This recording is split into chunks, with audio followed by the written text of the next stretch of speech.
Hi.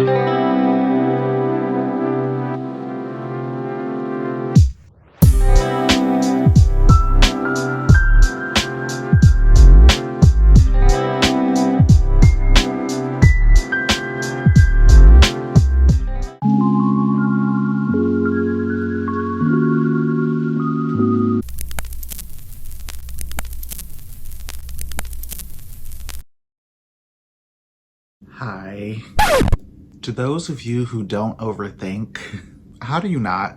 What up, you guys, and welcome to my channel, Ilum Reads, or if you're new of my channel, welcome back. My name is Will, and it's been a while. How you been? There is a lot to catch up on. First and foremost, I do want to apologize for being away for so long. And I also want to apologize because I have no idea what this video is even going to be right now. There is no script. I'm simply going off what is on the top of my head right now. So a lot has happened within the past 2 months. I got a new job.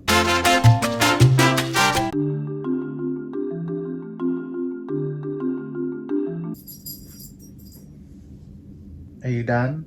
And if you saw at the beginning of this video, I acquired a new member of my family. Say hello to Petey, everybody. He's like, I really woke up for this. We're still pals anyway. In all honesty, I have just been trying to get through the past couple of months. There have been some stuff that I have been working on behind the scenes with my writing and other creative projects, and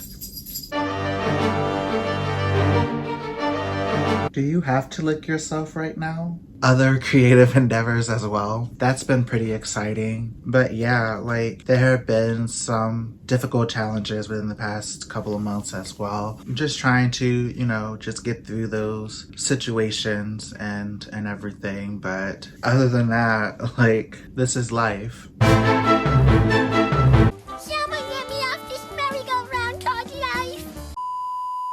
But today, just to get back into the swing of things, I thought that I would talk about some recent reads that I've read in the past few months. We are now in May. Read quite a bit of books, surprisingly.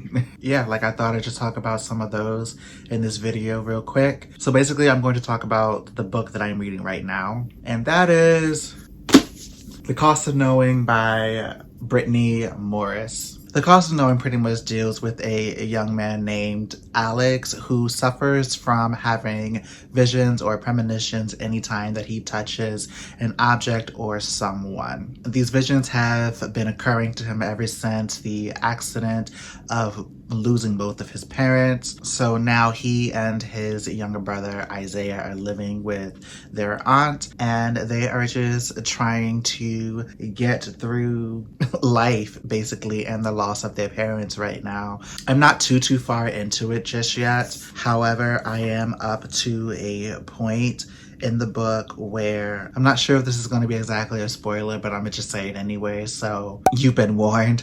Alex has a premonition after he touches, I think he touched his brother, his hand or something, if I remember correctly, but he has a premonition of his brother and he sees his brother dead, and he's trying to do everything within his power to not make that happen. Unfortunately, every vision that he basically has does come true, so he's doing his best to try to establish a better relationship with his younger brother, because his younger brother is also dealing with a sort of a gift of his own that he hasn't really spoken to about his brother just yet. But yeah, it's such a very interesting read, and I think that this is actually Brittany's debut novel. I think it's not. Brittany Morris is actually, she's the writer of the book Slay. Okay, so it's not her debut. My bad. But yeah, I'm really enjoying this far, and I'm really looking forward to finishing this one right here. Okay, the other book that I'm currently reading at the same time right now, only because it is a faster read, it is the 8th volume of Cardcaptor Sakura Clear Card. Yes, I am up to number 8, and I am overjoyed with these volumes so far. Not only because it's taking me back to that nostalgia feeling of way back back when I was a young kid and I was first beginning to watch like the first season of Cardcaptors. Cardcaptor Sakura Clear Card is kind of like a third season slash era of the entire series. And you guys, it is really, really good. Before I mention about how Sakura doesn't quite know just yet that she is the one that is creating these new clear cards and everything, because her powers are growing so exponentially and so chaotically that she is unable to control it, and it's going to, within like the Cardcaptor world, powerful magicians such as Sakura, when their powers grow to be very chaotic, and at the rate that they grow, like that their powers grow like this, it leads to such a heavy unhappiness for many magicians. And it was very interesting to me to see how like that comes about, because like when I was doing some research about Clow Reed, who was like the last known very powerful magician within the Cardcaptor world, it led to a lot of unhappiness for him as well. It took a lot of mystery out of life because he constantly knew what was going to happen, just because his powers were just that grand, and he unfortunately ended up dying. But now Sakura is now currently reaching that point, and so everyone around her is now trying to kind of like keep her or help her to get a hold of like her powers and to keep her happy, because you know it could lead to her own unhappiness and she could possibly be the next magician to die, I guess. But yeah, but like there's also so many other mysteries involved, and when it comes to Clamp and how like they tell their stories, it's so drawn out, but within every chapter there's a cliffhanger that makes you want to like just keep going and going and going, and I absolutely love that about this. I'm actually almost done with volume 8, and so now I have to wait until like next month for volume 9 to come out, and I don't understand. I just want it here now. Okay, so I'm not going to talk about every single book that I've read so far that's been within like my recent reads, because my recent reads go all the way back to like January, and the mixture of the books that I read were a mixture of fantasy novels, manga, and poetry books, and I'm going to leave the manga and the poetry books out for right now, only because like they are so quick and everything like that. So I believe each poetry book that I did read though, that I did really enjoy, there were only a couple that I didn't. Yeah, there were only like 2 or 3 that I didn't really enjoy. Okay, so the first book that I finished in January was the continuation to Carve the Mark by Veronica Roth, which is The Fates Divide. I gave that one 4 stars. It was the conclusion in Veronica Roth's duology, and it was okay for me. It was a slow read. I listened to it on audiobook. It took a while for some stuff to like happen, and I just kind of found myself a little bored with it, but like overall, like I was still entertained by it. There were just aspects between like Sarah and Aiko's relationship that kind of just left me bored. I don't know how to like really explain it. Like it was something. The next book that I read was Lore by Alexandra Bracken. I gave this book 4.5 stars on Goodreads. I absolutely enjoyed this book, honestly. It really didn't go in the direction that I had assumed that it was going to go in. However, like I still didn't mind that whatsoever. I read this book when it was during the time that I was still recovering from my knee surgery, so it was a good book to go through during that time. I felt a lot of danger. The story of Lore was told around a lot of like passion and sacrifice. I can't really remember Lore is kind of like a retelling of the Hunger Games mixed in with like Greek mythology. So like there was like a lot of like trials, there was a lot of fury and sacrifice, and it all deals with like the major like Greek gods and how they have to like go and play like this, what was the game called? The Agon, I believe that's what it was called, the Agon, where basically how I saw it, like anybody can like kind of like steal like that major god's powers and become like that major god. It was just really interesting how like that tale was like spun. I was pretty much on like the edge of my seat the entire time. It was a great standalone. I do hope that Alexander Bracken does make this like a sequel or a trilogy or whatever. The next book that I read was A Curse So Dark and Lonely by Bridget Kemmerer. I'm sorry, but I thoroughly enjoyed this book as well. I gave this 4 stars on Goodreads. It is a retelling of the classic tale of Beauty and the Beast, and it is a trilogy. I have not read the second or third books yet, but I do plan on doing that in the near future. Within like the first installment, like there were sequences that kind of like dragged a little bit, but overall, like I was really enthralled with where Bridget was actually taking the story. It was kind of cool how like she put like such a different spin on it at the very end. Like the epilogue in this book, I had no idea what was coming, and like I'm really looking forward to getting to see this character's perspective in like the next installment, because what happened at the very end, it literally blew my mind. Like I'm really trying to figure out how she's going to like tell this tale. The next book is There Will Come a Darkness by Katie Rose Poole. I gave this 4 stars on Goodreads. When I was reading it, I was also listening to it on audiobook as well, just because when there's a chance for me to listen to an audiobook, I kind of jump onto it because I'm such a slow reader to begin with, and I can just set the audiobook to like a certain like, oh my god, speed.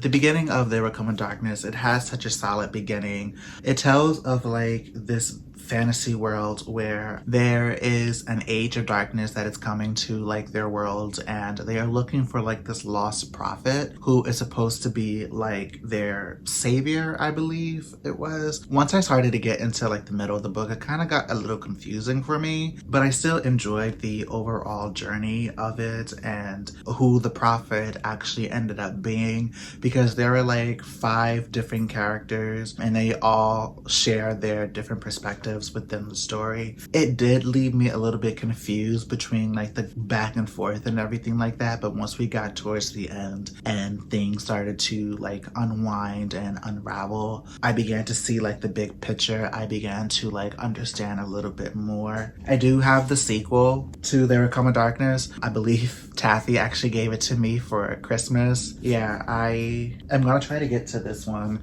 as soon as I can. Okay, so I also went back and reread A Clockwork Angel by Cassandra Clare with my friend Margaret over on booktube as well. We read that together. It was her first time reading it, and it was a different take the second time going around. I think now that, you know, I'm older and everything, like I just saw a little bit more in the story now. It's so weird how like when you go back and do like a reread of a certain book that you really liked and aspects about it have changed, even though like it really hasn't changed. But yeah, like I still enjoyed Clockwork Angel. It's not one of my favorites. I liked Clockwork Prince, the sequel, a whole lot more than Clockwork Angel, but obviously I know that it had to be set up. Yeah, it was still a good reread overall. Like I still give it like 4 stars. This next book I did not rate because I had to DNF it. That book is Instant Karma by Marissa Meyer. So I read up to page 107 and I really did try my best to just power through it. Unfortunately, I honestly just couldn't do that with this book. I am wanting to go back and finish it later on because I want to see where Prudence got like her karma abilities from, sort of, because like that wasn't explained just yet within like those first 100 pages. And like her personality was annoying but like fun at the same time as well. Like she's like one of those like know-it-all type persons. She gets teamed up with a classmate who unfortunately isn't doing so good, only because like there are things going on behind the scenes in his family life and she just doesn't understand that. Like, yeah, I'm interested to see like where like that aspect goes within the story, but right now I'm just not in that headspace to like kind of like deal with like her character personality or just the way that the story is going. And you guys. Okay, so this next book I read with Tactics Book Club, and it is a Cinderella retelling, but it turned out to be more like a fever dream. And that is The Charmed Wife by Olga Gresham. This book was a 2-star, and I think it was like a 2-star for everybody else in the book club too, because this book, like, I see what the author was trying to do, but it just didn't land. Like, I felt like the entire time I was riding the little yellow bus trying to read this book. We're sorry, the number you have dialed is not in service. I'm sorry. Like, it was so bad to me. Like, I've never felt like I was so lost and so frustrated with a book in my entire life than I had with the experience with reading this book. And like, Olga, like, she writes in such a flowery, poetic way, which is absolutely fine because like that's how like I like poetry and everything. But she wasn't writing poetry. Like, you were writing a complete novel about a girl who believed herself to be, in her time of grief and divorce and losing her children, that she was believed to be living a Cinderella type fairy tale, and that just wasn't it whatsoever. And as like the story progressed, we just kind of see like her fairy tale just shift and become like this complete dumpster fire, and I'm just kind of like, I just wanted to know what she was smoking. The character, not the author. Maybe a little bit of both. I just wanted to know, like, what was going on. Do you want to talk about it? Alright, the next series that I read, I'm not going to get all of the books out just because that's just going to be a hot mess to put away later. I began like a certain reread / also finishing the Chronicles of Narnia series. So I began with book 1, The Magician's Nephew, and I really liked it. I liked the setup. I wasn't too thrilled for some odd reason with C.S. Lewis's writing style within the first book, which kind of threw me for a loop because he wrote the second book, The Lion, the Witch, and the Wardrobe, first, and then he went back after he continued on with the series. Like, he went back to The Magician's Nephew before he finished The Last Battle, book number 7, I believe that's how he wrote it. The Lion, the Witch, and the Wardrobe, when I was reading that, I was like, his writing is so much better here. And this is the first book that he first wrote.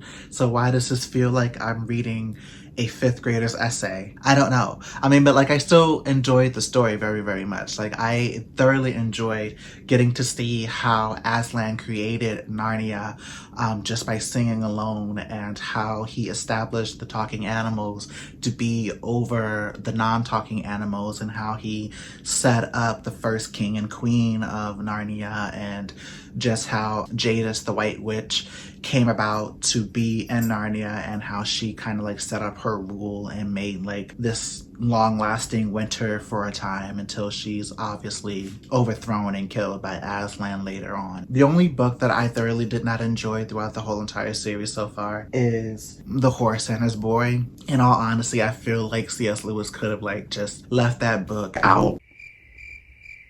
Like, I see where he was trying to go with it. From what I got from it was how Aslan, he's not very present in that book, which in aspect was also kind of showing how Jesus he doesn't always feel present in our lives, but however, behind the scenes, he's always there. And that's how it was with The Horse and His Boy. So like, I understood that to an aspect, but overall, like the entire story, I just didn't really care about it. Prince Caspian and The Voyage of the Dawn Treader, they were okay reads for me as well. I think I gave them like 4 stars, but they began to be like drawn out just a little bit too much. And throughout those books as well, Aslan was hardly ever present, and when he was present, it wasn't until the very last chapter. Yeah, like I just wanted more of Aslan in the picture, you know? I stopped at The Silver Chair. I liked it, but I was disappointed in that one too. Like, that was the one book that I didn't read when I first began to read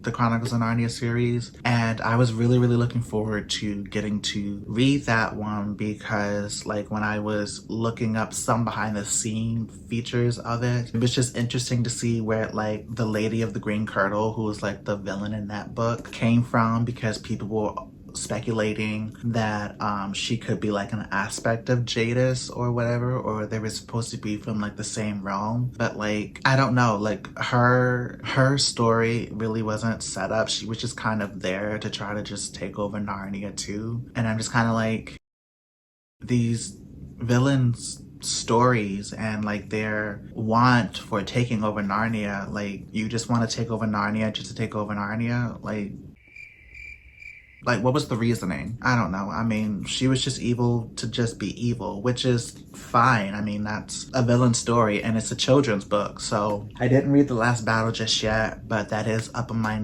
list in the near future, because I really want to get done with this series. So another book that I read with Tathy's book club would have to be Wings of Ebony. This is by JL, and I believe that this is her debut. Yes, Wings of Ebony is JL's debut. I gave it 3 stars. I didn't hate it, but I didn't like it either. JL's writing style, coming from the point of view of Rue, it was very choppy to me. I liked Rue's stubbornness and her characteristic of being a strong-willed Black female within a world that is just trying to keep her down. Like, she's basically like this sort of like, I want to say like a long-lost demigoddess or something like that.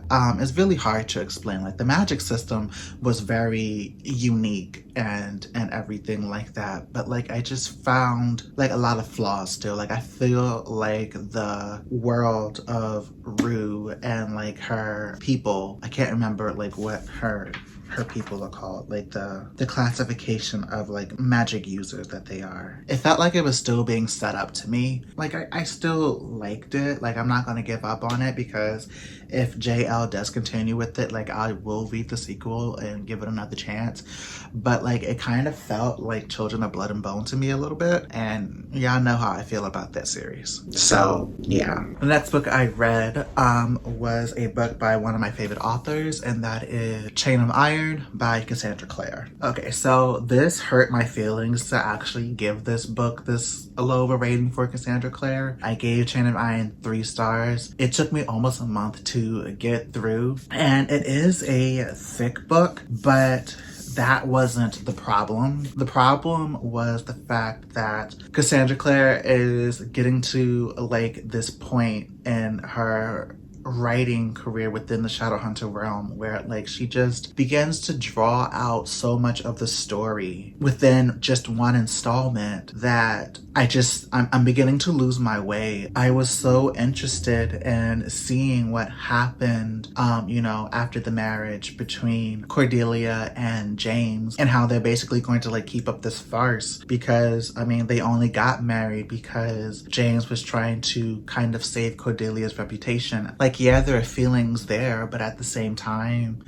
like, neither one of them are kind of like acting on it. It's really weird, like the dynamic of like their relationship. It's kind of weird, the dynamic of the relationships between all of the characters. Person that I was interested most in was Grace and her backstory. In this installment, she is still very much trying to raise her dead brother, Jesse. Her character development just didn't land where I wanted to either. Like, I honestly can't even tell you or remember what even happened at the end of this book.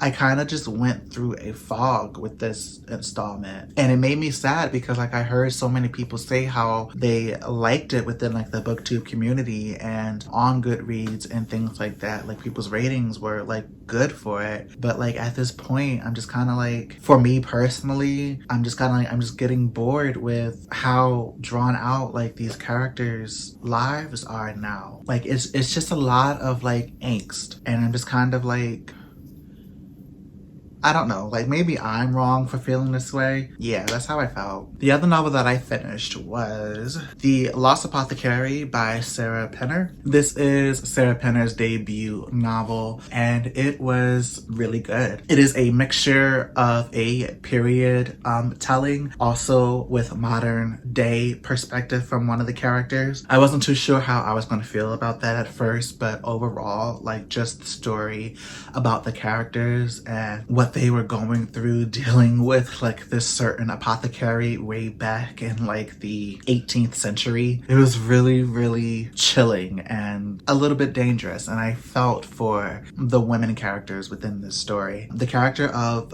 Caroline, she kind of got on my nerves a little bit. I mean, like, I understood why she was there. She is the one character that is set in the present day. She is a investigator, and she comes across the lost apothecary that was being run back in the 18th century, and she's basically just trying to tell the story about it, but at the same time she's going through like her own situation with her soon to be divorced husband. We go back and forth between the different timelines, and the lost apothecary, which was being run by Nell, was an apothecary set up specifically for women who were basically trying to take out like their cheating husbands or suitors or whatever. It was a pharmacy of poisons to help these women kill off their men. It was so interesting just to see like the character dynamics between the women and what happens at the end once everything comes to like a head. It was a really, really good debut, so I highly recommend that you read this one. And that is all that I have for this video, you guys. Thank you so much for watching and listening to me ramble about some of these recent reads. I know that it was a lot. I'm sorry. Like, now I have like a whole hour of video footage to try to edit down, and this is the fun part, but also like the worst part at the same time. I'm gonna get this video up as soon as possible. Again, thank you guys for watching. Petey, you wanna say bye? Why do you always gotta fight me? Just say bye. Bye, guys.